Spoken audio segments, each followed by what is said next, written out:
Agar siz doim ranjib yursangiz, bu video siz uchun. Siz hech qachon odamlarni tushunishni o'rgana olmaysiz. Ular bilan til topisha olmaysiz agar bitta haqiqatni anglamasangiz. Ko'p nizolar, ranjishlar, tushunmovchiliklar odamlar yomon bo'lgani uchun emas. Siz ularni o'zingizdek bo'ladi deb kutganingiz uchun yuz beradi. Birinchidan, odamlar sizni emas, o'zlarini ko'radi. Har kim o'zini tajribasi filtri orqali qabul qiladi. Ikkinchidan, hech kim sizga hech narsa qarzdor ham, majbur ham emas.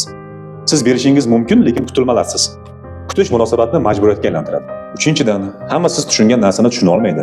Odamlarni majburlab anglata olmaysiz. Hamma o'z tajribasi bilan o'sadi.